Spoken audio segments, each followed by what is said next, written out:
चलते हैं श्रीमद् भागवत महापुराण। महाराज परीक्षित जी श्री सुखदेव जी महाराज का पूजन करके सुखपूर्वक जब वो आसन पर विराजमान है तो उनसे कहते हैं, प्रभु आप जैसे भगवत प्रेमी महात्माओं का हम जैसे गृहस्थों को दर्शन होना, स्पर्श करना या चरणामृत उतारने का अवसर मिलना, मस्तक झुकाने का अवसर मिलना, ये तो सिर्फ भगवान की कृपा से होता है। जब द्रवहि दीन दयालु राघव तो साधु संगति पाई। हरि प्रसन्न है इसलिए हे परमहंस शिरोमणि अवधूत, आपका दर्शन हुआ, आपके चरण प्रक्षालन का, आपके स्पर्श का, आप से संभाषण करने का सौभाग्य प्राप्त हुआ। और मैं अपना सौभाग्य इसलिए मानता हूं कि भगवान श्री कृष्ण के परम प्रिय महाभागवत पांडवों के वंश में उत्पन्न हुआ हो। इसलिए भगवान अपने निज जनों पर कृपा करने के लिए जो अवतरित हुए थे, जो हमारे प्रिय पूर्वज हैं, उनके दूत बने, उनके सारथी बने, उनके मित्र बने। कहां तक कहूं, श्री कृष्ण की कृपा ना होती तो आप जैसे परमहंस बिना बुलाए चलकर कैसे पधार करके हमारा, इस समय जब मैं मरने के लिए संकल्प ले चुका हूं, 7 दिन बाद मेरी मृत्यु हो जाएगी, तक्षक सर्प अवश्य काटेगा और मैं भस्म हो जाऊंगा, इस समय आपने दर्शन दिया।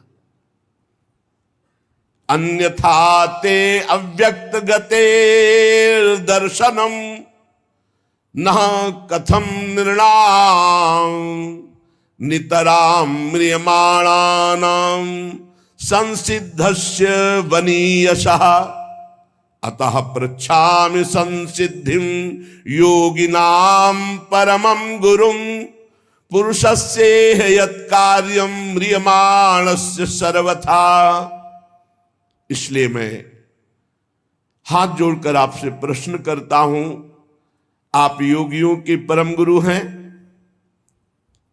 सिद्धि का स्वरूप क्या है और उस सिद्धि की प्राप्ति की साधना का क्या स्वरूप है? सिद्धि का स्वरूप क्या है और उस सिद्धि का साधन क्या है? जो पुरुष सर्वथा मरणासन्न है उसको क्या करना चाहिए? भगवान आप कृपा करके बताइए, मनुष्य मात्र का क्या परम कर्तव्य है और उस कर्तव्य के लिए उसे क्या श्रवण करना चाहिए, क्या जप करना चाहिए, किसका भजन करना चाहिए, क्या त्याग करना चाहिए? 2 प्रश्न किए। पहला, सिद्धि क्या है और उसका साधन क्या है? दूसरा, मरणासन्न पुरुष का जो अभी निश्चित हो चुका है मरना, उसको क्या करना चाहिए? और सब मरणासन्न है, कब मर जाए? परीक्षित जी के तो 7 दिन पक्के, अपने तो 7 मिनट भी पक्के नहीं। तो मनुष्य मात्र को क्या करना चाहिए? क्या उद्देश्य है मनुष्य जीवन का? क्या श्रवण करे, क्या जप करे, क्या स्मरण करे और क्या त्याग करे जिससे उसका परम साध्य प्राप्त हो जाए? वैसे श्री सुखदेव जी केवल उतनी देर रुकते हैं जितनी देर गाय दुही जाती है, पर भगवान की कृपा अब 7 दिन 7 रात रुकेंगे। जब महाराज परीक्षित ने ऐसा प्रश्न किया तो व्यास नंदन भगवान श्री सुखदेव जी, देखो यही परमहंसों की स्थिति है। अब बोलना तो पहले वंदना मंगलाचरण कुछ नहीं, ये सिद्धों की स्थिति। कोई मंगलाचरण नहीं श्री सुखदेव जी ने किया।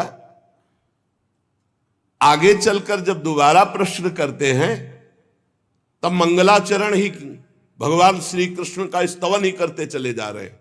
ये सिद्धों की स्थिति है। कुछ स्तोत्र, मंगल भगवान का कुछ नहीं। श्री सुखदेव जी ने कहा, राजन तुम्हारा लोकहित के लिए किया हुआ यह प्रश्न बहुत ही उत्तम है,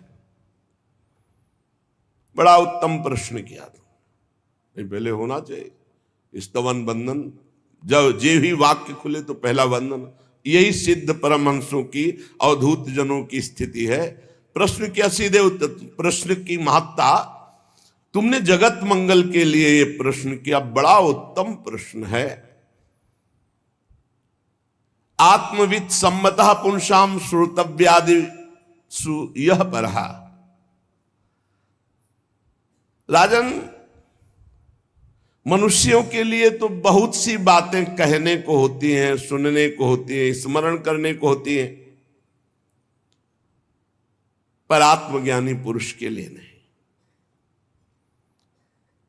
जैसा आपने प्रश्न किया, बड़ा आदर करते हैं आत्मज्ञानी पुरुष ऐसे प्रश्न का, क्योंकि जो गृहस्थ हैं वो अपने काम धंधे में इतने उलझे रहते हैं कि उनको ये पता ही नहीं कि प्रतिदिन प्रति रात हमारी आयु कम हो रही है और मैं भगवत प्राप्ति के लिए आया था, उसको भूल कर लड़का बच्चा परिवार इसी के राग में फंसकर अपने जीवन को नष्ट कर रहा हूं। उनको नहीं पता है। सच्ची मानिए, असंख्यों जीव हैं, उनमें से कुछ चंद भाग्यशाली जन हैं जो भगवान का नाम जपते हैं, भगवान की चर्चा। उनमें भी किसी बिरले के हृदय में एक बात है कि मुझे भगवत प्राप्ति करनी है। ये जो गृहस्थ जन है, ये घर के काम धंधों में इतने फंसे हुए हैं कि भजन करने के लिए मनुष्य जीवन मिला, ये बातें नहीं आती। हजारों बातें, हजारों कामनाएं, हजारों संकल्प, वो उसी में डूबे रहते हैं। उनकी सारी उम्र कैसे बीतती है? जागृत अवस्था में काम धंधा प्रपंच की बातें और रात्रि में नींद या स्त्री प्रसंग। परमहंस जी कह रहे हैं, निद्रया ह्रियते नक्तम व्यवायेन च वावयः दिवाचार्थे हया राजन कुटुंब भरणे नवा। दिन तो गया कुटुंब पोषण के लिए, खूब काम मेहनत और प्रपंच की बातें, और रात गई सोने में या स्त्री सहवास में। संसार में जिन्हें अपना अत्यंत घनिष्ठ संबंधी कहा जाता है, वो है शरीर, स्त्री, पुत्र, मित्र, भाई, ये सब। महाराज, ये सब असत्य है। परमहंस जी बोल रहे हैं, देहापत्य कलत्रादि स्वात्म सैन्ये स्वसत्व स्वपि तेषां प्रमत्तो निधनम पश्यन्नपि न पश्यति। ये अज्ञानी देख रहे हैं, ऐसे पागल हैं काम धंधे, रुपया पैसा, भोग सामग्री भोग भोगने में, कि उन्हीं के घरों में मृत्यु हो रही है और वो उनको फूंक के आ रहे, फिर भी उनको ज्ञान नहीं हो रहा कि हमको भी मरना। मरने के बाद कोई किसी को नहीं पहचानता, ना वो जीवात्मा और ना उसके परिवार वाले, सब भूल जाते हैं। परीक्षित, तस्मात् भारत सर्वात्मा भगवान ईश्वरो हरि श्रोतव्यः कीर्तितव्यश्च स्मर्तव्यश्चेच्छता भयम्। तुमने पूछा कि किसका स्मरण करना चाहिए, किसका कीर्तन करना चाहिए, क्या सुनना चाहिए? जिसे भगवान का अभय पद परम सुख प्राप्त करना है, जहां किंचन मात्र भी दुख नहीं है, उसे चाहिए सर्वात्मा सर्वशक्तिमान भगवान श्री हरि श्री कृष्ण की लीलाओं का श्रवण करे, नाम का कीर्तन करे, नाम का जप करे और उन्हीं का स्मरण करे। भगवत प्राप्ति के लिए श्री सुखदेव जी महाराज ने साधन क्या बताया? सर्वशक्तिमान सर्वात्मा भगवान श्री कृष्ण की खूब लीला कथा सुने, खूब नाम का कीर्तन करे, नाम जप करे, स्मरण करे, सिद्धि क्या है? भगवत प्राप्ति। साधन क्या है? भगवान श्री हरि श्री कृष्ण का खूब लीला गायन, खूब लीला श्रवण, नाम कीर्तन, नाम जप, स्मरण। एतावान सांख्य योगाभ्याम स्वधर्म परिनिष्ठया जन्म लाभा परः पुंसा मनते नारायण स्मृति। मनुष्य जन्म का सबसे बड़ा लाभ क्या है? चाहे वो सांख्य योग ज्ञान से हो या भक्ति से हो या धर्मनिष्ठा से हो या कर्म योग से हो, सबका फल क्या है?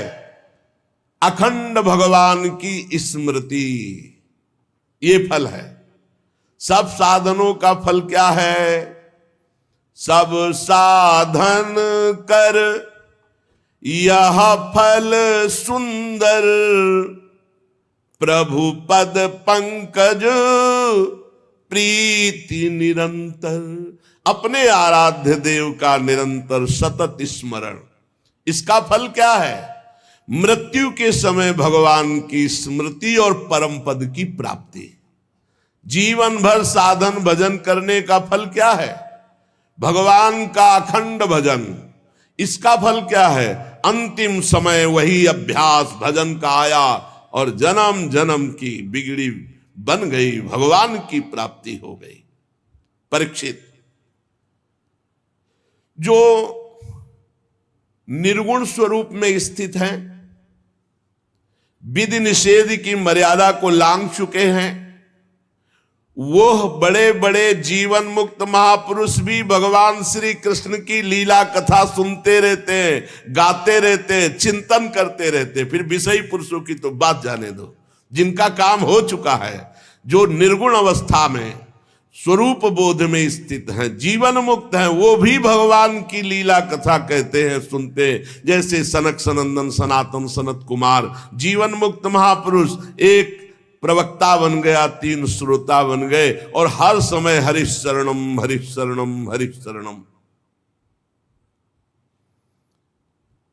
मैं तुम्हें एक महान ग्रंथ का परिचय बताता हूं, जिसका नाम श्रीमद् भागवत महापुराण है। हमारे पिता श्री कृष्ण द्वैपायन भगवान व्यास देव जी ने इसकी रचना की और मुझे अध्ययन कराया। राजर्षि, वैसे तो मेरी निर्गुण स्वरूप परमात्मा में पूर्ण निष्ठा है, निराकार निर्गुण, पर बलात् भगवान श्री कृष्ण की रूप माधुरी ने मेरे हृदय में ये सगुण रूप की आसक्ति पैदा कर दी और मैंने 18,000 श्लोक अपने पिता श्री कृष्ण द्वैपायन व्यास देव जी से अध्ययन किया, कंठस्थ किया। श्री कृष्ण की रूप माधुरी ने मुझे आकर्षित कर लिया। तुम भगवान के कृपा पात्र हो और ब्रह्म ऋषियों के भी कृपा पात्र हो, संतों से तुम्हें प्रेम है, इसलिए मैं तुम्हें पुराण सुनाऊंगा। जो इस लीला कथा के प्रति थोड़ी भी श्रद्धा रखेगा, श्री सुखदेव जी के वचन, उसकी चित्तवृत्ति शुद्ध हो जाएगी और भगवान श्री कृष्ण के चरणों में अनन्य प्रेम होगा और बहुत शीघ्र वो इस माया मोह से मुक्त हो जाएगा।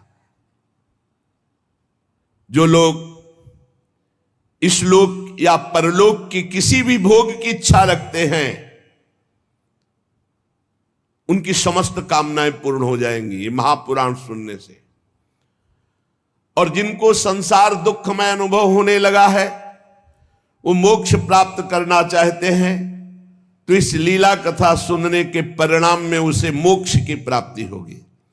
जिसे लोक परलोक के भोग चाहिए उसे भोग प्राप्त होगा, जो मोक्ष चाहता है उसे मोक्ष की प्राप्ति होगी।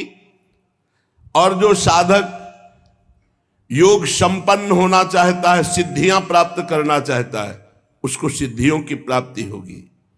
जो ज्ञान प्राप्त करना चाहता है उसे तत्व ज्ञान प्राप्त होगा।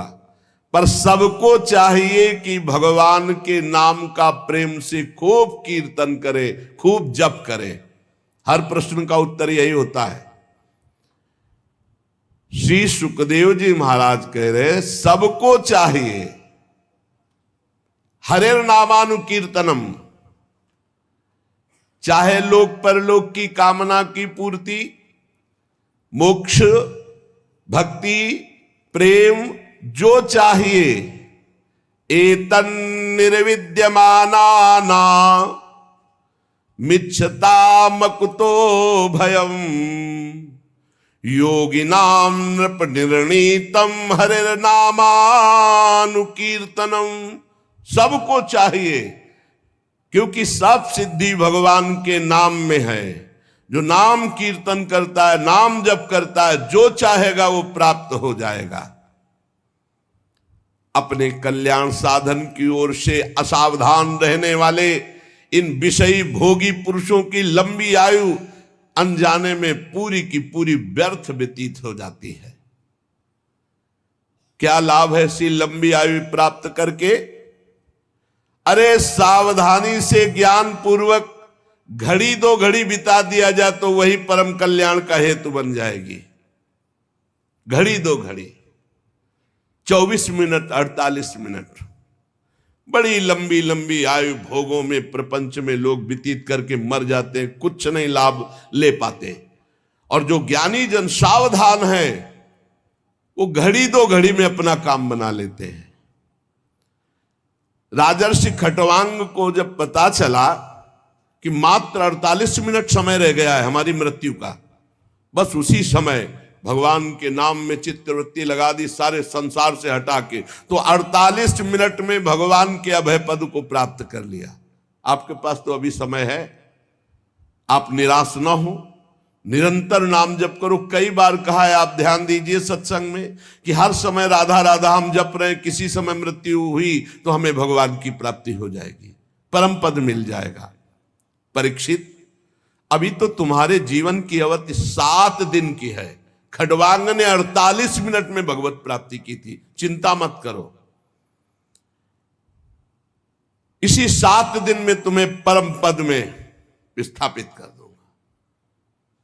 जब कोई संत, जब कोई गुरु कहे चिंता मत करो तो हृदय शीतल हो जाना चाहिए, विश्वास होना चाहिए। परीक्षित, खडवांग ने 48 मिनट में भगवत प्राप्ति की, तुम्हारे 7 दिन, चिंता मत करो, परम पद में मैं विराजमान करूंगा। मृत्यु का समय आने पर वही घबराते हैं जिन्होंने जीवन में भजन नहीं किया। घबराना नहीं चाहिए, वैराग्य से युक्त होकर शरीर संबंध को काट देना चाहिए। अब जीवन भर शरीर संबंध में रहो, मैं पुरुष मैं स्त्री, तो बुढ़ापे में काट पाओगे? नहीं। यावत स्वस्थमिदम कलेवरम यावच्च दूरे जरा, जब तक बुढ़ापा दूर है, शरीर स्वस्थ है, रोगी नहीं हुआ, तब तक मन को प्रभु में लगा लो। अन्यथा जैसे आग लगने पर कुआं खोदना व्यर्थ है, ऐसे ही बुढ़ापे में भजन नहीं होता। नहीं होता, ये सब नाटकबाजी, भजन नहीं होता। अभ्यास जीवन में किया नहीं भजन। जो अभ्यास कर रहे हैं वो देख ले, और जिन्होंने अभ्यास नहीं किया वो भगवान में चित्तवृत्ति लगा देंगे। यहां संसारी लोग कहते हैं अरे तुम्हारी भजन की अवस्था है,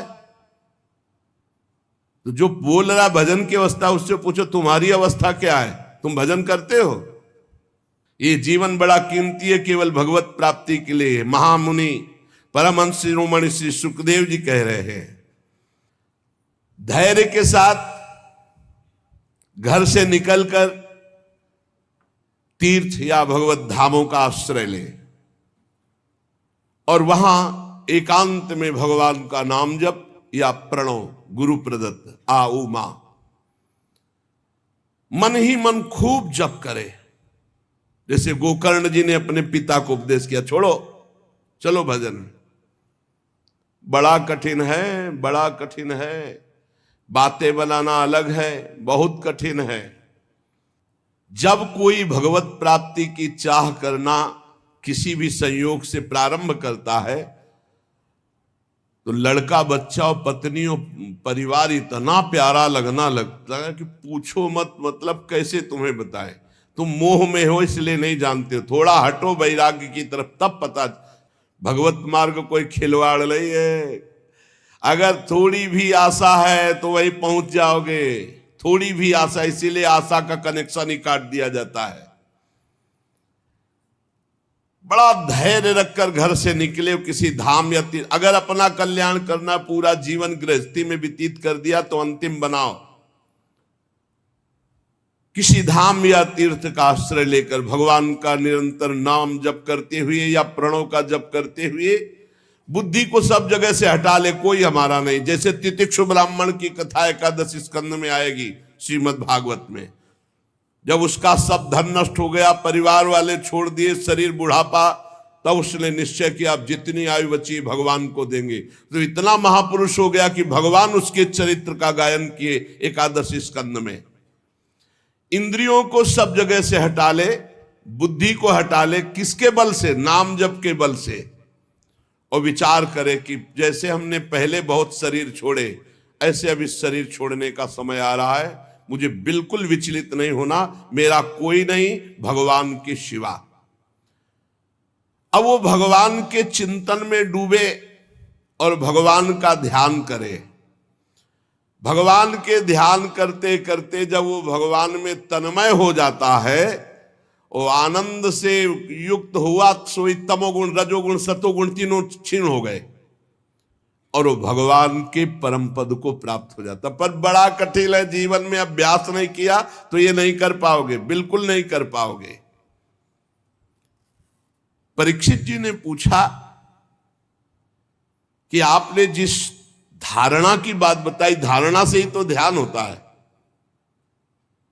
जो आपने कहा कि बहुत जल्दी परम पद प्राप्त हो जाता है, तो उसका स्वरूप क्या है? श्री सुखदेव जी ने कहा, बहुत ध्यान देने योग्य बात, परीक्षित ये धारणा वही कर सकता है जो आसन जीत चुका है। ले आसन जीत चुका है, 3 घंटे बिना किसी भी तरह के हिले डुले सिद्धासन या पद्मासन में बिल्कुल मूर्तिवत, उसे कहते हैं आसन विजयी। 3 घंटे सिद्धासन, पद्मासन, इन्हीं को आसनों में गणना की गई है। ये सुखासन तो जनसाधारण लोगों का आसन है। शांत एकदम, नाम या मंत्र, बिल्कुल हिलना डुलना नहीं, बिल्कुल हिलना डुलना नहीं। गुरु कृपा से इनका सबका अभ्यास पूर्ण हुआ, बहुत आनंद।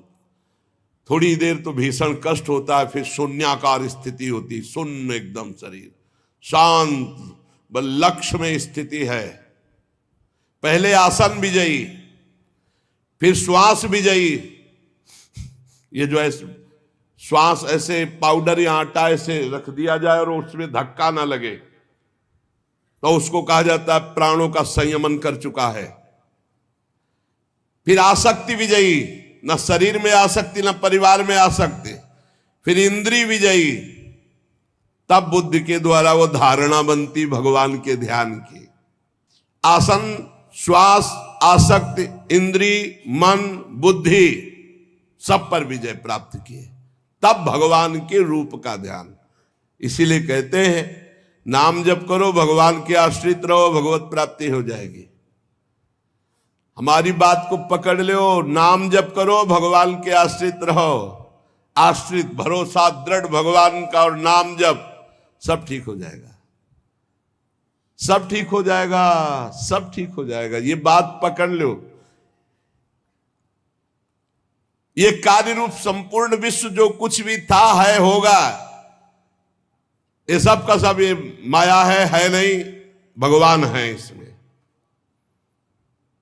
ये विराट भगवान का स्वरूप है। जल, अग्नि, वायु, आकाश, अहंकार, महत्त्व और प्रकृति, ये 7 आवरणों से घिरा हुआ भगवान का ब्रह्मांड शरीर है, विराट रूप। ये धारणा की जाती है भगवान के सिवा कुछ नहीं, सब भगवान है। तत्वज्ञ पुरुष धारणा के लिए वर्णन करते हैं, कैसे भगवान है सब कुछ। बोले जो भगवान का विराट रूप है, तलवे में पाताल लोक, तलवे से पाताल प्रकट हुआ। उनकी एड़ियां और पंजे रसातल लोक, गुल्फ एड़ी के ऊपर की जो जगह है उससे महातल, ये नीचे है पृथ्वी के, और पैर के पिंडे तलातल। विश्वमूर्ति भगवान के दोनों घुटने सुतल लोग, जांघें वितल, दो जांघें इसलिए वितल और अतल, पेंडु भूतल, और उनके नाभि रूप, ये जो भूतल है ये पेंडु, नाभि रूप आकाश, नाभि से आकाश, छाती से स्वर्गलोक, गले से महालोक, मुख से जनलोक, ललाट में तपोलोक, शास्त्र सिर वाले भगवान के मस्तक पर ब्रह्मलोक विराजमान। विराट भगवान इतने बड़े हैं, उन्हीं से सारे लोग घिरे हुए हैं। जितने भी इंद्रादि देवता वो सब भुजा में, जितनी भी दिशाएं वो सब कान से, जितने भी शब्द वो सब श्रवणेंद्री से, अश्वनी कुमार नासिका के छिद्र से, गंध घ्राणेंद्री और धधकती हुई अग्नि की ज्वाला भगवान के मुख से, भगवान के नेत्र से अंतरिक्ष और नेत्र से ही सूर्य और देखने की शक्ति ये प्रकट हुई। दोनों पलके खुलना और बंद होना,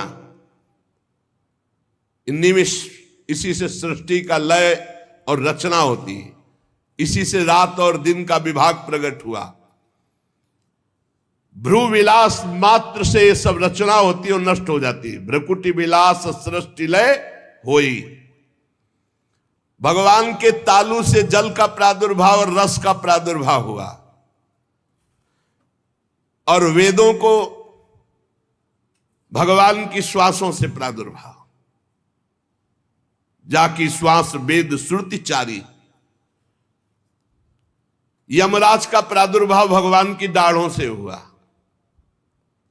सब प्रकार की आसक्ति दांत से प्रकट हुई, और जगन मोहिनी माया का प्रादुर्भाव मुस्कान से हुआ, और ये अनंत सृष्टि एक कटाक्ष से प्रकट हुई विराट भगवान के। ऊपर के ओठ से लज्जा, नीचे के ओठ से लोभ, छाती से धर्म, पीठ से अधर्म भगवान के प्रकट हुआ। प्रजापति जनेन्द्री से प्रकट हुए, मित्रावरुण भी वहीं से, समुद्र भगवान की कोख से, बड़े बड़े पर्वत भगवान की अस्थियों से, विराट पुरुष की नाड़ियों से नदियां, रोम से वृक्ष, जितने वृक्ष सब कुछ विराट भगवान ही बने हुए। प्रबल वायु भगवान के श्वास खींचने और छोड़ने से, भगवान की चाल ही से काल प्रकट हुआ, इसलिए उनकी चाल कोई जान नहीं सकता। भगवान की चाल से ही गुण प्रकट होकर चक्कर लगा रहे हैं, सतोगुण रजोगुण तमोगुण, और चाल चलने से ही कर्म का प्रादुर्भाव हुआ। भगवान के केश से बादलों का प्रादुर्भाव हुआ, भगवान के वस्त्र से संध्या का प्रादुर्भाव हुआ। महात्माओं ने मूल प्रकृति को भगवान के हृदय से प्रकट हुआ बताया। मूल प्रकृति ब्रह्म और मूल प्रकृति, फिर त्रिगुणात्मिका प्रकृति, फिर महातत्व, फिर अहंकार, जिससे सृष्टि प्रकट होती वो मूल प्रकृति भगवान के हृदय से प्रकट हुई। सब विकारों का खजाना मन, सब विकारों का खजाना मन भगवान से प्रकट हुआ, उसी से चंद्रमा प्रकट हुआ। भगवान के चित्त से महातत्व का प्रादुर्भाव हुआ, भगवान के अहंकार से रुद्र भगवान का प्रादुर्भाव हुआ। भगवान के नखों से घोड़े, खच्चर, ऊंट, हाथी, इनका प्रादुर्भाव हुआ। वन में रहने वाले मृग, पशु, जितने भी पक्षी, जितने भी, ये सब कट प्रदेश से प्रकट हुए। तरह तरह के पक्षी, उनकी अद्भुत रचना कौशल, ये सब कट प्रदेश से।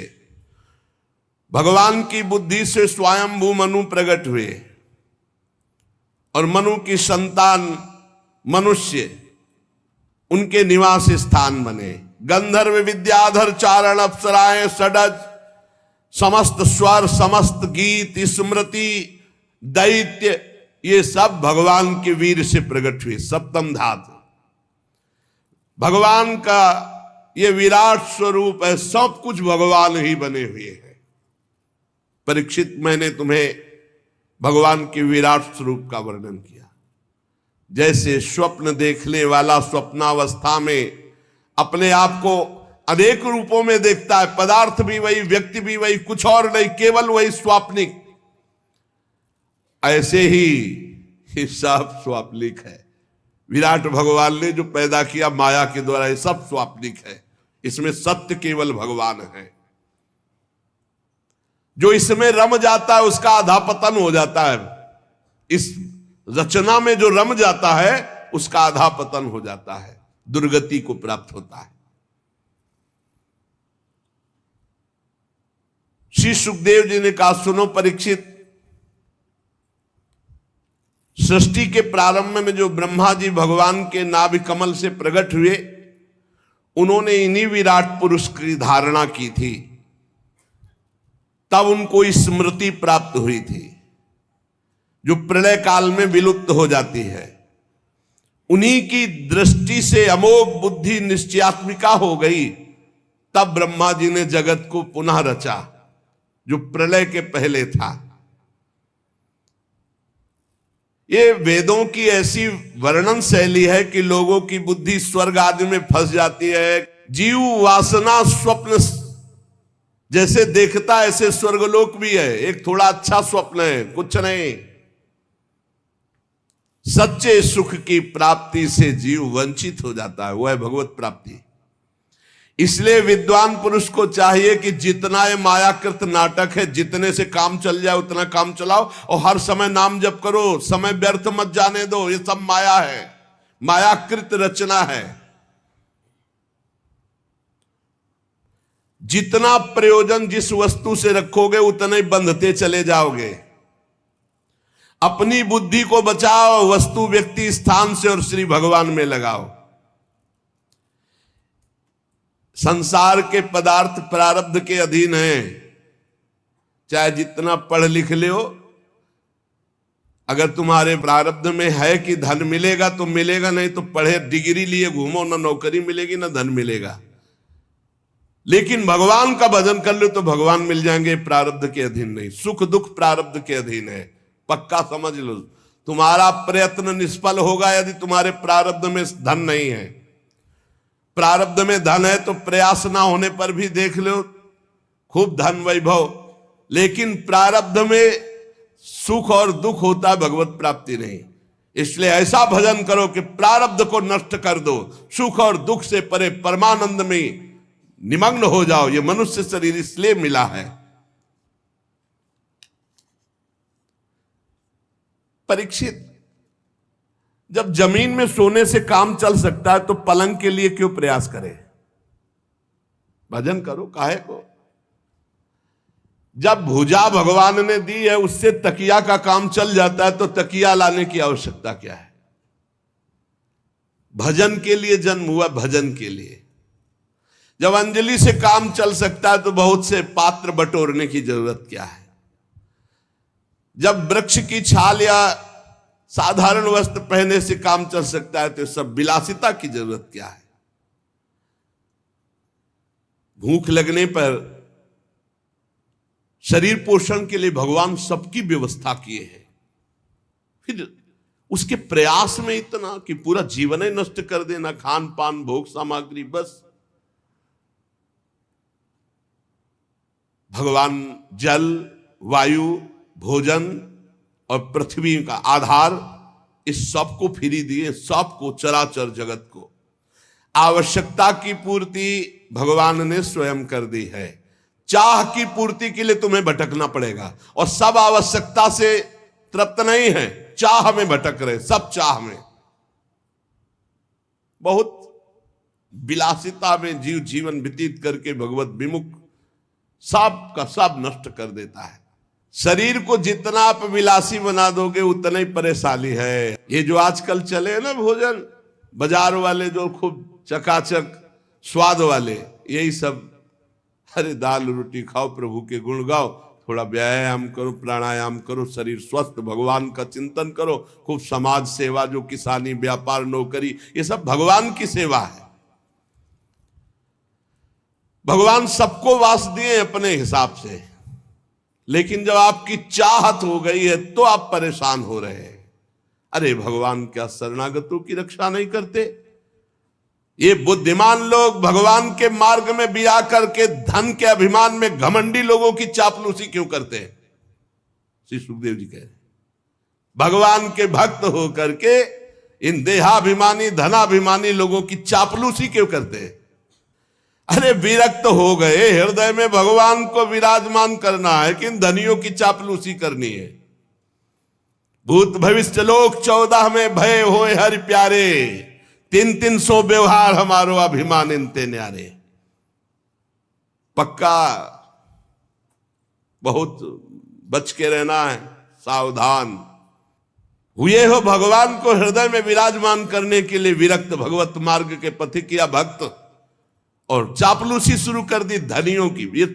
श्री सुखदेव जी महाराज कह रहे, सुखदेव जी महाराज, धने के नशे में चूर घमंडी धनियों की चापलूसी।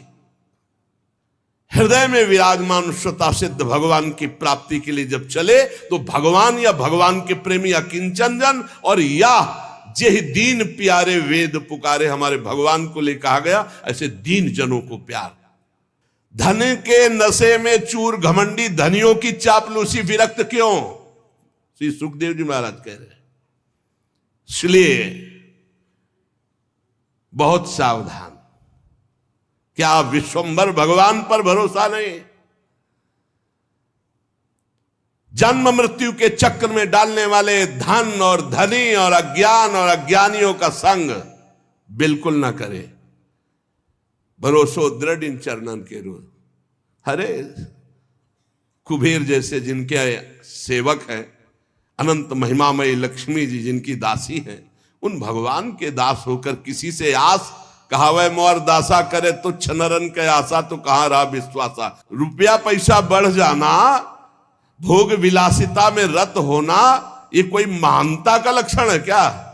महानता का लक्षण है चित्तवृत्ति को भगवान के चिंतन में समस्त दोषों का नाश करके, ये महानता का लक्षण है। मैयावेशित चेतसाम, मेरे में आविष्ट चित्त वाला। मैयावेशित चेतसाम, जो भगवान में चित्त को अर्पित कर दिया वही महान। मत चित्ता दुर्गान मत प्रसादात तरिष्यति, जो मेरे में चित्त को लगा देता है। बहुत कठिन है भोग विलासिता का त्याग करना। मत प्रसादात तरिष्यति, मेरे कृपा से वो पार हो जाता है। पशुओं की बात अलग रही। परीक्षित, मनुष्यों में भला ऐसा कौन है जो इस संसार वैतरणी नदी से बिना भगवान के पार हो जाए? कौन है ऐसा? इसलिए मंगल में भगवान का चिंतन करो। असत विषय भोगों से अपने आप को भटकने से बचा लो। परीक्षित, कोई कोई साधक अपने शरीर के भीतर हृदयाकाश में विराजमान भगवान के प्रादेश मात्र स्वरूप की धारणा करते कि मेरे हृदय में भगवान विराजमान है, और हृदय में भगवान का ध्यान करते हैं। एकाग्र चित्त से जब खूब नाम जप किया जाता है तो ध्यान की योग्यता प्राप्त होने लगती है। यह हम आपको हृदय की बात कहते हैं।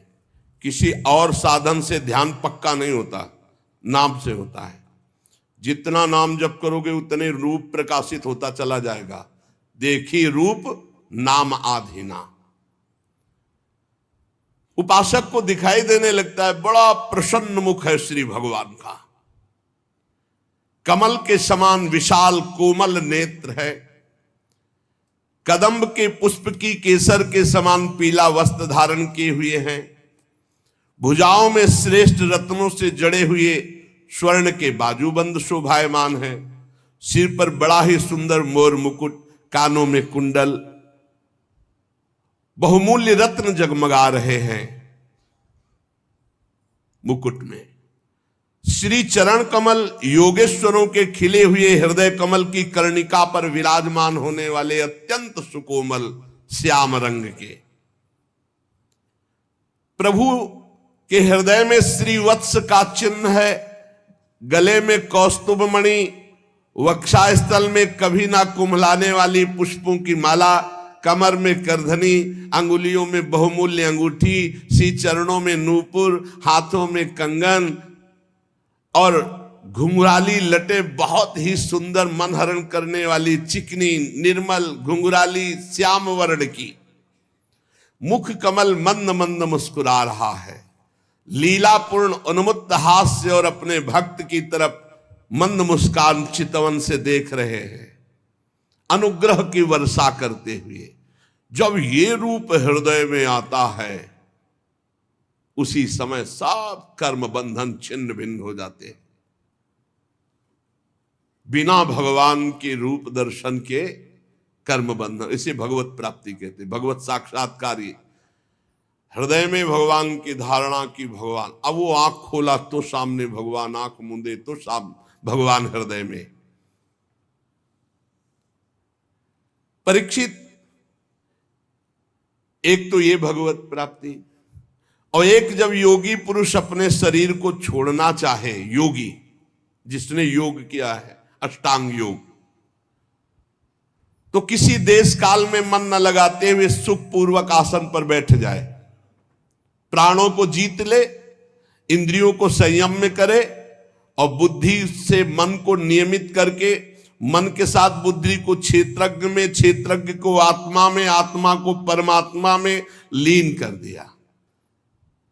निर्मल बुद्धि को मन में और मन के साथ बुद्धि को क्षेत्रज्ञ, क्षेत्रज्ञ को अंतरात्मा में, अंतरात्मा को परमात्मा में लीन करके उस शांति पद को प्राप्त हो गया।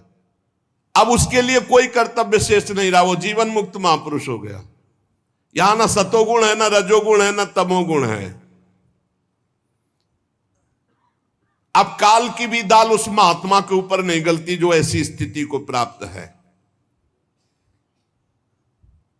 योगी लोग चित्तवृत्ति का निरोध करके परमात्मा में ऐसी स्थिति प्राप्त करते। अलग अलग श्री सुखदेव जी भगवत प्राप्ति का स्वरूप वर्णन करते हैं। यही परम पद है। एक भगवान के नाम जप करते हुए ध्यान में स्थित हुआ, और एक जो है योगी इस तरह से परमात्मा में स्थित हुआ। अब एक है ज्ञान दृष्टि। ज्ञान दृष्टि बल से जिसकी सब चित्त वासना नष्ट हो चुकी है, वो ब्रह्मनिष्ठ अपने को परमात्मा स्वरूप देखता है। वो जब शरीर त्याग करता है तो कैसे, एड़ी से अपनी गुदा को दबाकर, गुदा द्वारा बिना घबराहट के प्राणवायु को षटचक्र भेदन करता है। वह मनस्वी नाभि चक्र मणिपूरक में स्थित वायु को हृदय चक्र अनाहत में, वहां से उदान वायु को वक्षा स्थल में, विशुद्ध चक्र में, फिर वहां से वायु को धीरे धीरे तालुमूल विशुद्ध चक्र के आगे बढ़ा देता है। तदनंतर 2 आंख, 2 कान, 2 नासा छिद्र, मुख, इन 7 को रोक करके वायु प्राणवायु को भौं के बीच में आज्ञा चक्र में ले जाता है। अगर उसे किसी लोकांतर का भोग चाहिए तो फिर वहां रुकना होता है, वहीं से संकल्प बनेगा और वो उसी लोक में पहुंचेगा। और अगर नहीं तो आधी घड़ी 12 मिनट तक आज्ञा चक्र में वायु को रोके, फिर वहां से शास्त्र सार ब्रह्मरंध्र, और फिर ब्रह्मरंध्र का छेदन करके जीवन मुक्त परमात्मा स्वरूप हो गए। एक ये गति है। और यदि योगी को वहां इच्छा हो जाए कि मैं ब्रह्मलोक में जाऊं, 8 सिद्धियों का भोग भोगूं, जो वो सब प्राप्त हो जाएगा। अरे इसीलिए भजन करो। योगी का शरीर वायु की भांति सूक्ष्म हो जाता है। वो उपासना, तपस्या, योग, ज्ञान का सेवन करने वाला त्रिलोकी के बाहर भीतर कहीं भी घूम सकता है, पास मिल जाता है उसको। जहां चाहे, देवलोक, ब्रह्मलोक, तपलोक, महारलोक, रसातल, तलातल, पाताल, जहां चाहे। ये भगवान का शिशुमार चक्र विश्व ब्रह्मांड का भ्रमण केंद्र है। योगी चाहे तो मारलोक चला जाए, सत्यलोक चला जाए, सत्यलोक जाएगा, जितनी ब्रह्मा की आयु वहां आनंद लेकर फिर वो ब्रह्म को प्राप्त हो जाएगा। भगवान का भजन करने वाला जिस पद को प्राप्त होता है वहां ना शोक है, न दुख है, न बुढ़ापा है, न मृत्यु है, न भूख है, न प्यास है, न मान है, न अपमान है, न उद्वेग है, न भय है, न केवल आनंद ही आनंद। यही प्राप्त करने के लिए मानव देह मिला है। ब्रह्मलोक में केवल एक बात का दुख है, वो जब मृत्यु लोक के प्राणियों को भोगों में रत देखते तब वो दुखी होते कि अरे भजन कर लेता तो हमसे भी ऊपर भगवान के धाम को जा सकता, कैसा जीवन बर्बाद कर रहा है। बस इसी बात की व्यथा ब्रह्मलोक के ब्रह्म ऋषियों को होती है।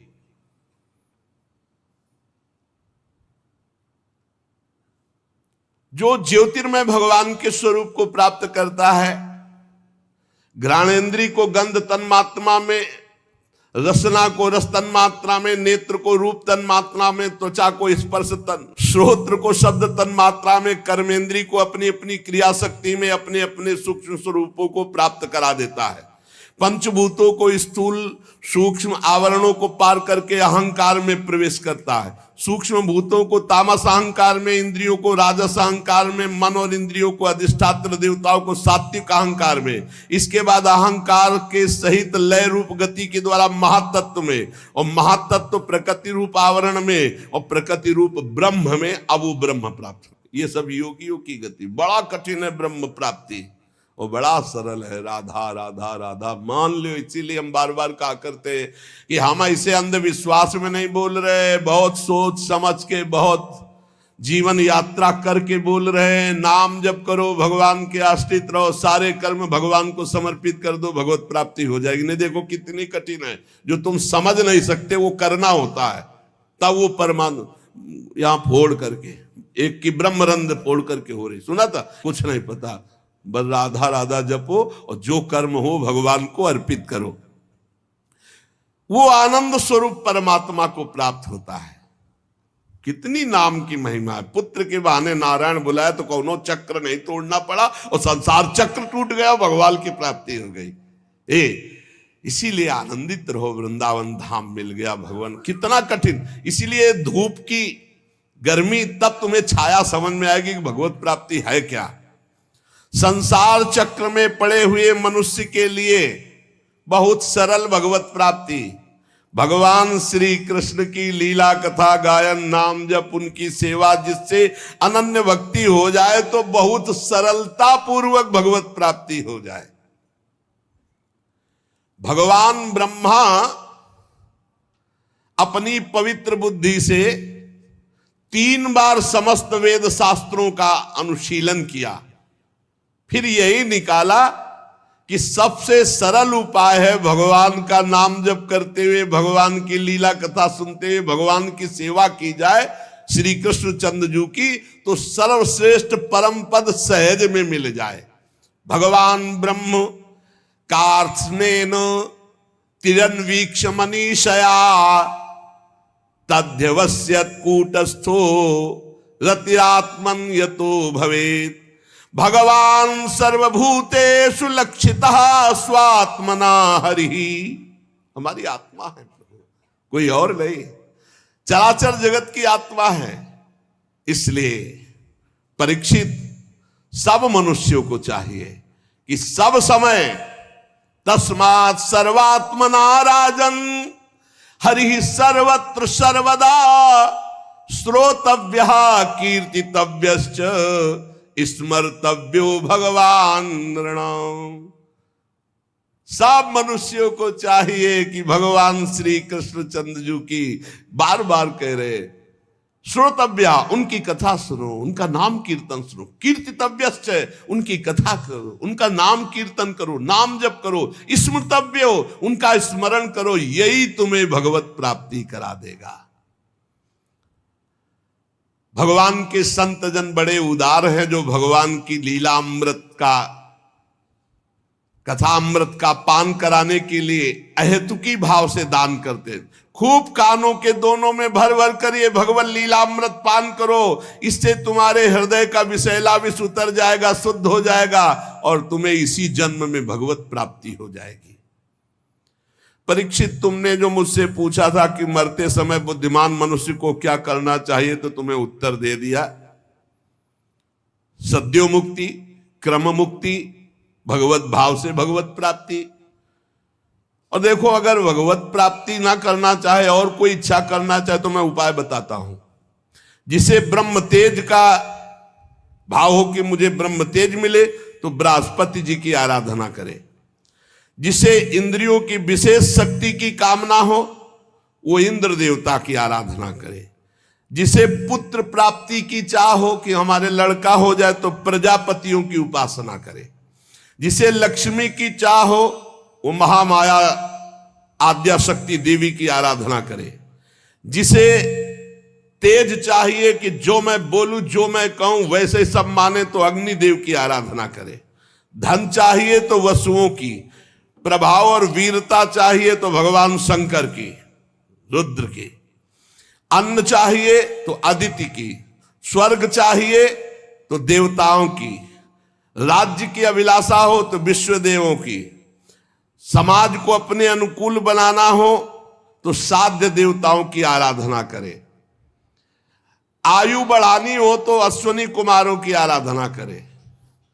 पुष्टता बल की इच्छा हो तो लोकमाता पृथ्वी की और देव आकाश का सेवन करे, आराधना करे। सुंदरता चाहिए तो गंधर्वों की आराधना करे। पत्नी चाहिए तो उर्वशी की आराधना करे। स्वामित्व चाहिए तो ब्रह्मा की आराधना करे। यश चाहिए तो यज्ञ पुरुष की आराधना करे। रुपया पैसा खजाना चाहिए तो वरुण देव की आराधना करे। और विशुद्ध विद्या चाहिए तो आद्य गुरु भगवान शंकर की आराधना करे। पति पत्नी में सदैव प्रेम बना रहे, इसके लिए पार्वती जी की आराधना करे। धर्म उपार्जन के लिए भगवान विष्णु की आराधना करे। वंश परंपरा चलती रहे, इसके लिए पितरों की आराधना करे।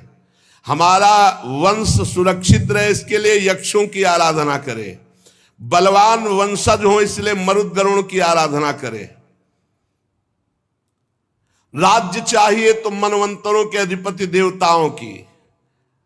किसी को अगर नुकसान पहुंचाना है, अविचार, तो नैऋत्य की। भोग चाहिए तो चंद्रमा की। और अगर निष्कामता परम आनंद चाहिए तो भगवान श्री हरि की। बुद्धिमान पुरुष वही है। अकामः सर्व कामो वा मोक्ष काम उदारधीः तीव्रेण भक्ति योगेन यजेत पुरुषम परम। चाहे निष्काम हो या सकाम, चाहे मोक्ष चाहो, चाहे भोग चाहो, चाहे भक्ति चाहो, जो तुम्हें चाहना हो, भगवान श्री कृष्ण के चरणों की आराधना करो, सब प्राप्त हो जाएगा। जितने उपासक हैं उनका सबसे बड़ा हित इसी में है कि इस जन्म में ऐसा अभ्यास कर लो कि तुम्हारा भगवत स्मरण न छूटे, बस जो चाहोगे प्राप्त हो जाएगा। तो ऐसे ही पुरुषों का संग करो जो भगवान के प्रेमी जन हैं। जहां भगवान की लीला कथाएं ही गाई जाती हैं, ऐसे संतों का सत्संग सुनो। ये दुर्लभ है सत्संग, जहां केवल भगवान की चर्चा होती, शास्त्र सम्मत चर्चा होती, जिससे संसार की त्रिगुणमयी तरंगमालाओं के थपेड़े शांत हो जाते हैं। हृदय शुद्ध होकर आनंद का अनुभव करता है। इंद्रियां विषयों से अनासक्त होकर भगवान में लग जाती हैं। ऐसी रसमयी कथाएं जहां हो रही हैं, वही सत्संग सुनो, इसी से तुम्हारा परम कल्याण होगा। शौनक जी कहते, सूत जी, राजा परीक्षित ने सुखदेव जी की बात सुनकर उनसे और क्या पूछा, क्योंकि सुखदेव जी तो बड़े सर्वज्ञ हैं और बहुत ही मधुर पवित्र वाणी है, क्योंकि ब्रह्मबोध संपन्न महापुरुष हैं। सूत जी, आप तो सब कुछ जानते हैं, हम लोग उनकी वह बातचीत बड़े प्रेम से सुनना चाहता हूं जो परीक्षित से हुई। आप कृपा करके सुनाइए, क्योंकि संतों की सभा में ऐसी ही बातें होती हैं जिनका पर्यावसान भगवान के श्री चरणारविंद में होता है। अर्थात संतों का संग निश्चित भगवत प्रेम प्रदान करता है। पांडुनंदन महारथी राजा परीक्षित बड़े भगवत भक्त थे। वो ऐसे थे कि बाल्यावस्था में भी भगवान की लीला चरित्रों का अभिनय करके खेलते थे। और भगवान में सुखदेव जी को क्या कहना है, ये तो जन्म से ही विरक्त थे, तो प्रश्नकर्ता उत्तर देने वाले दोनों महान पुरुष हैं। इसलिए क्या चर्चा हुई श्री परीक्षित जी और भगवान सुखदेव जी के बीच में। महाराज, जिसका समय भगवान के नाम जप में, भगवान की लीला कथा में व्यतीत होता है, उन्हीं का जीवन धन्य है, और तो सब व्यर्थ में जी रहे हैं। रोज भगवान सूर्यदेव उदय होकर के और अस्त होकर के सबकी आयु का नाश कर रहे हैं। महाराज, क्या वृक्ष नहीं जीते? वो भी जीते। अगर भगवान का नाम नहीं जपते हो, भगवान की लीला कथा नहीं सुनते हो, भगवत भाव से सेवा नहीं करते हो, तो तुम्हारा जीना क्या? क्या वृक्ष नहीं जीते? तरवाह किम न जीवंती, भस्त्राहा किम न श्वसंत्युत। क्या लोहार की धोकनी सांस नहीं लेती? न खादंती न मेहंती किम ग्राम पशुओं परे। क्या गांव के जो पशु हैं वो खाते पीते नहीं है क्या? वो भी खाते पीते। क्या वो मैथुन नहीं करते? वो भी बच्चा पैदा करते।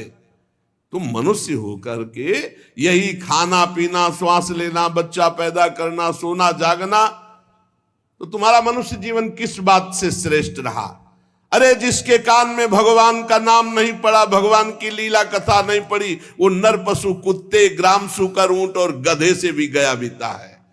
स्विडवरा होष्ट खरई संस्तुतः पुरुषः पशु नयत कर्ण पथोपेतु जातु नाम गदाग्रजः बिले बतो रुक्रम विक्रमान्ये न शृण्वतः कर्ण पुटे नरस्य जिह्वा सती दार्दुरिके वसूत न चोपगाय तिरुगाय गाथा। आहा, जिसके कान में भगवान का नाम नहीं पड़ा, भगवान की लीला कथा नहीं पड़ी, वो मनुष्य पशु, कुत्ते, ग्राम सूकर, ऊंट और गधे से भी गया बीता है। श्री सुखदेव जी महाराज महामहिम परीक्षित जी महाराज जी के जो प्रश्नों का उत्तर दे रहे, वो सुनने की इच्छा से शौनक जी महाराज ये बात कह रहे। सूत जी, जो मनुष्य भगवान श्री कृष्ण की कथा कभी नहीं सुनता, उसके कान बिल के समान हैं। कान का महत्व है भगवान का नाम सुनना, भगवान की चर्चा सुनना। जिन हरि कथा सुनी नहीं काना, श्रवण रंध अहि भवन समाना। वो बिल के समान है, जिसमें सांप रहता है, वो बिल। श्रवण रंध अहि भवन समाना, जिन छेदों में सांप आदि रहते हो, छेद मात्र है जिनमें भगवान का नाम, भगवान की चर्चा नहीं गई। और जो जीव भगवान की लीला कथा का गायन नहीं करती, जिह्वा सती दादुर्ये केवल, मेढक की जबान के समान है। जो नहीं करही राम गुण गाना, जीह सुदादुर जीह समाना। जिह्वा सती दादुर्य केवल, जिसकी जबान भगवान की चर्चा नहीं करती, भगवान का नाम नहीं लेती, वो टर टर दिन भर बात करते रहते, मेढक की तरह बेकार है। और जो सिर कभी भगवान श्री कृष्ण के चरणों में और संतों के चरणों में नहीं झुकता, वो व्यर्थ है।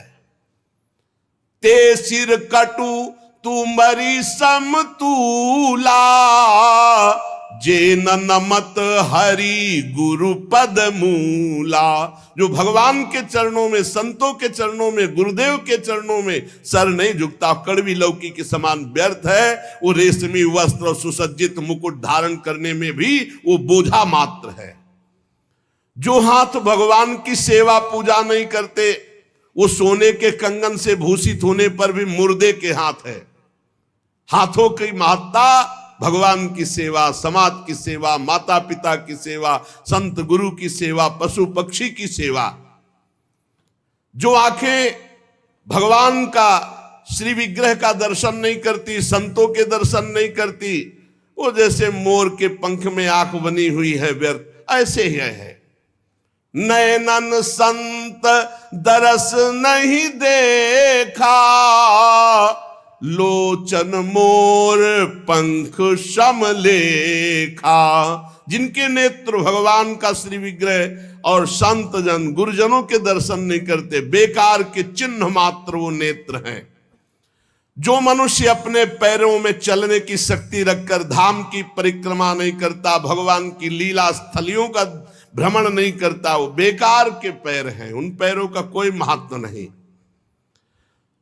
जिस मनुष्य ने भगवत प्रेमी संतों के चरणों की धूल कभी सिर पर नहीं धारण की, भगवान की भक्ति नहीं हृदय में आई, तो जीता मुर्दे के समान है। आहा, जीता हुआ मुर्दा कौन है? जिसके हृदय में भगवान की भक्ति नहीं। जिन हरि भगति हृदय नहीं आनी, जीवित सौ समान ते प्राणी। जिस मनुष्य ने भगवान के चरणों में चढ़ी हुई तुलसी की गंध नहीं सूंघी, सराहना नहीं कि आहा हो भाग्य, आज हमें भगवत प्रसादी तुलसी जी मिली, आज भगवत प्रसादी माला मिली, आज भगवत प्रसाद पाने को मिला, उसका जीवन व्यर्थ है। सूत जी, वो हृदय नहीं लोहा है जिसमें भगवान के प्रति प्रीति नहीं, भगवान के नामों के प्रति प्रीति नहीं, भगवान की लीला कथा के प्रति प्रीति नहीं, वो जीवन व्यर्थ है। इसलिए भगवान के परम भक्त आत्मविद्या विशारद भगवान श्री सुखदेव जी ने परीक्षित जी के सुंदर प्रश्न करने पर बड़ा सुंदर उत्तर दिया होगा, हम सब सुनना चाहते हैं। सूत जी कहते हैं, श्री सुखदेव जी महाराज भगवत तत्व प्राप्त महापुरुष हैं और उत्तरानंदन राजा परीक्षित गर्भ में ही भगवत साक्षात्कार किए हुए दोनों महापुरुष हैं। शरीर, पत्नी, पुत्र, महल, पशु, धन, भाई, बंधु, निष्कंटक राज्य, सब का सब एक क्षण में त्याग दिया, सबकी ममता, और ममता त्याग कर गंगा किनारे भगवान की प्राप्ति के लिए एक क्षण में सब कुछ त्याग दिया। शौनकादि ऋषियों, महामनस्वी परीक्षित ने अपनी मृत्यु का निश्चित समय जान लिया था, इसलिए उन्होंने धर्म, अर्थ और काम तीन का त्याग कर दिया और संन्यास ले लिया। भगवान श्री कृष्ण में सुदृढ़ आत्मभाव प्राप्त हो, इसलिए भगवान श्री कृष्ण की महिमा सुनने के लिए श्री सुखदेव जी से यही प्रश्न किया जो आप लोग मुझसे पूछ रहे हैं। परीक्षित जी ने पूछा, भगवत स्वरूप मुनिवर, आप परम पवित्र और सर्वज्ञ हैं, आपने जो कुछ कहा वो सत्य एवं उचित है। आप ज्यों ज्यों भगवान की महिमा सुनाते जा रहे हैं, त्यों त्यों मेरे हृदय में अज्ञान का पर्दा फटता जा रहा है। मैं आपसे जानना चाहता हूं कि भगवान ने सृष्टि कैसे की। बड़ा सुंदर, सबकी जानकारी के लिए बहुत आवश्यक है। लोग प्राय प्रश्न करते रहते हैं, क्या भगवान ने कैसे सृष्टि बनाई, क्या? ये परमहंस श्री सुखदेव जी उत्तर देंगे। प्रश्न किया कि भगवान इस संसार की सृष्टि कैसे करते हैं। इस संसार की रचना तो इतनी रहस्यमयी है कि ब्रह्मादि समर्थ लोकपाल भी समझने में भूल कर बैठते हैं। फिर भगवान इस सृष्टि की रचना करके इसकी रक्षा कैसे करते हैं। अनंत शक्ति परमात्मा किन किन शक्तियों का आश्रय लेकर अपने आप को सृष्टि रूप में रचते हैं, किन किन शक्तियों का आश्रय लेकर अपने आप की रक्षा करते हैं, ध्यान से सुनना, और किन किन शक्तियों का आश्रय लेकर अपने आप से अपना विनाश करते हैं। विनाश खेल तीनों भगवान किसी और से नहीं करते, अपने आप से अपने आप की रचना, अपने आप से अपने आप का पालन और अपने आप से अपने आप का विनाश संहार खेल। भगवान तो अकेले हैं, वो विभिन्न रूप धारण करके, अवतार धारण करके विस्तार करते हैं। इसलिए आप ही ऐसे ब्रह्मज्ञानी महापुरुष हैं जो हमारे संदेह का निवारण कर सकते हैं।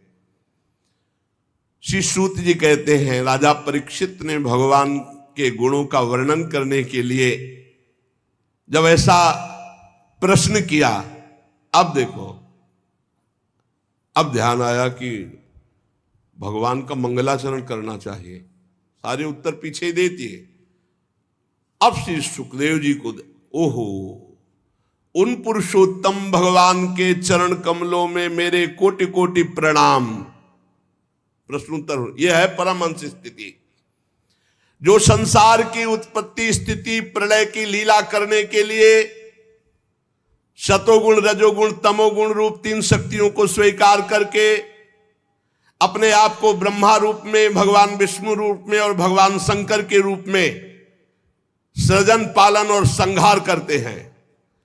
चराचर प्राणियों के हृदय में अंतर्यामी रूप से विराजमान, जिनका स्वरूप और उपलब्धि का मार्ग बुद्धि का विषय नहीं, जो स्वयं अनंत है, जिनकी महिमा अनंत है, जिनके अंश से ब्रह्मा विष्णु और महादेव प्रकट हुए, भगवान श्री कृष्ण को हम नमस्कार करते हैं।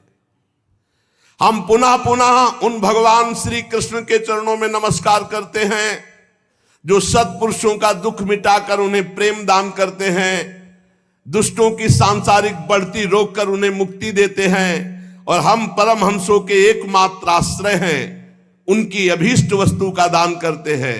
चर समस्त प्राणी श्री कृष्ण की ही मूर्ति हैं, चर अचर समस्त प्राणी श्री कृष्ण की ही मूर्ति है। इसलिए श्री कृष्ण का किसी के प्रति पक्षपात नहीं है। ऐसे मैं श्री कृष्ण को नमस्कार करता हूं, बड़े ही भक्त वत्सल है। अब पूरा ध्यान, हठपूर्वक भक्तिहीन कठोर साधना करने वाले लोग जिनकी छाया भी नहीं छू सकते, हठपूर्वक कठोर साधना भक्ति विहीन जीवन, तो जिनकी छाया भी नहीं छू सकते, अरे जिनके समान कोई नहीं है, फिर उनसे बढ़कर कैसे हो सकता है। ऐसे महामहिम निरंतर ब्रह्म स्वरूप अपने स्वरूप में विहार करने वाले भगवान श्री कृष्ण को मैं बार बार नमस्कार करता हूं, जिनका कीर्तन, यत् कीर्तनम यत् स्मरणम यदीक्षणम यद वंदनम यत् श्रवणम यदर्हणम लोकस्य सद्यो विधुनोति कल्मषं तस्मै सुभद्र श्रवसे नमो नमः। जिनका कीर्तन, जिनका स्मरण, जिनका दर्शन, वंदन, श्रवण और पूजन तत्काल पापों को नष्ट करके भगवत प्राप्ति करा देता है, उन पुण्य कीर्ति भगवान श्री कृष्ण को बार बार नमस्कार है। विवेकी पुरुष जिनके चरण कमलों की शरण लेकर हृदय से लोक परलोक की आसक्ति का त्याग कर देते हैं, बिना किसी परिश्रम के भगवत पद प्राप्त करते हैं, उन मंगलमय कीर्ति वाले भगवान श्री कृष्ण को अनेकों बार नमस्कार है, नमस्कार है। बड़े बड़े तपस्वी, दानी, यशस्वी, मनस्वी, सदाचारी, मंत्रवेत्ता जब तक अपनी साधनाओं को तथा अपने आप को भगवान के चरणों में समर्पित नहीं कर देते, तब तक उन्हें भगवत प्राप्ति नहीं होती है। ध्यान दीजिए, बड़े बड़े तपस्वी, दानी, यशस्वी, मनस्वी, सदाचारी, मंत्रवेत्ता जब तक अपनी साधनाओं को और अपने आप को भगवान के चरणों में समर्पित नहीं कर देते, तब तक भगवत प्राप्ति नहीं होती है। जिनके प्रति आत्मसमर्पण की ऐसी महिमा है, उन कल्याणमयी कीर्ति वाले भगवान श्री कृष्ण को मैं बार बार नमस्कार करता हूं। किरात, हूण, आंध्र, पुलिंद, पुलकस, अभीर, कंक, यवन, खसादी, जो जातियां हैं और भी दूसरे पापी लोग हैं जो भगवान की शरण में हो जाते हैं, भगवान उन्हें परम पवित्र कर देते हैं। ऐसे सर्वशक्तिमान भगवान श्री कृष्ण को मैं बार बार नमस्कार करता हूं। वे ही भगवान ज्ञानियों की आत्मा हैं, योगियों के परमात्मा हैं, भक्तों के भगवान हैं, कर्मकांडियों के लिए वेद मूर्ति हैं, धार्मिकों के लिए धर्म मूर्ति हैं, तपस्वियों के लिए तपः स्वरूप हैं। ब्रह्मा शंकर आदि बड़े बड़े देवता अपने शुद्ध हृदय से उनके स्वरूप का चिंतन करते हैं और आश्चर्यचकित होकर देखते हैं वो भगवान श्री कृष्ण मुझ पर अपना अनुग्रह प्रसाद की वर्षा करें। जो समस्त संपत्तियों के स्वामिनी जो लक्ष्मी देवी हैं, उनके जो स्वामी हैं, समस्त यज्ञों के भोक्ता हैं, सबके फलदाता हैं, प्रजा के रक्षक हैं, सबके अंतर्यामी हैं, समस्त लोकों के पालन करता है, पृथ्वी देवी के स्वामी हैं, वही यदुवंश में प्रकट होकर के अंधक वृष्ट एवं यदुवंश के लोगों की रक्षा की, उन लोगों के एकमात्र आश्रय रहे वे भक्तवत्सल भगवान श्री कृष्ण जो संतों के सर्वस्व हैं। मुझ पर प्रसन्न हो, मैं उन्हें नमस्कार करता हूं। विद्वान पुरुष जिनके चरण कमलों के चिंतन रूपी समाधि से शुद्ध हुई बुद्धि के द्वारा आत्म तत्व का साक्षात्कार करते हैं, उनके दर्शन करते हैं, अपनी अपनी मति रुचि के अनुसार उनके स्वरूप का वर्णन करते हैं, पर पार आज तक कोई नहीं पाया। वे प्रेम और मुक्ति को लुटाने वाले भगवान श्री कृष्ण हम पर प्रसन्न हो, मैं उन्हें नमस्कार करता हूं। जिन्होंने सृष्टि के समय ब्रह्मा के हृदय में पूर्व कल्प की स्मृति जागृत की, ज्ञान के अधिष्ठात्री देवी को प्रेरित किया, अपने अंगों के सहित वेद के रूप में उनके मुख से प्रकट हुई, वे ज्ञान के मूल कारण भगवान श्री कृष्ण मुझ पर कृपा करें और मेरे हृदय में प्रकट हो। भगवान ही पंच महाभूत बने, भगवान ही शरीर का निर्माण किया और भगवान ही जीव रूप से इसमें शयन कर रहे। गजब की बात, पकड़ ले तो पकड़ ले। भगवान ही पंचभूत बने, भगवान ही पंचभूतों से निर्मित शरीर बने, भगवान ही इसमें जीव रूप से विराजमान है, भगवान ही 5 ज्ञानेंद्री, 5 कर्मेंद्री, 5 प्राण, 1 मन, इन 16 कलाओं से युक्त होकर इसमें विराजमान है। भगवान ही भगवान, यही बोध होता है। सर्वभूतमय भगवान मेरी वाणी को अपने गुणों से अलंकृत कर दे। संत पुरुष जिनके मुख कमल से मकरंद से समान झरती हुई ज्ञानमयी सुधा का पान करते हैं, वासुदेव अवतार सर्वज्ञ भगवान श्री कृष्ण द्वैपायन व्यास देव जी के चरणों में मेरा बारंबार नमस्कार। ये मंगल श्री सुखदेव जी ने किया। बीच में यही है परमहंसों की स्थिति। सबसे पहले प्रश्न का उत्तर दिया, फिर आराध्य देव भगवान श्री कृष्ण की वंदना, फिर गुरु श्री कृष्ण द्वैपायन भगवान व्यास देव जी जिन्होंने भागवत की रचना करके उपदेश किया, उनको नमस्कार किया। परीक्षित सुनो, वेद गर्भ स्वयंभू भगवान ब्रह्मा से नारद जी ने यही प्रश्न किया था कि आपने सृष्टि कैसे प्रकट की, जिसका स्वयं भगवान नारायण ने उन्हें उपदेश किया था, वही मैं तुमसे कह रहा हूं। ध्यान से सुनो। नारद जी ने जो प्रश्न किया और भगवान ने जो उत्तर दिया वो आगे चर्चा करेंगे। श्री राधा वल्लभ लाल की जय।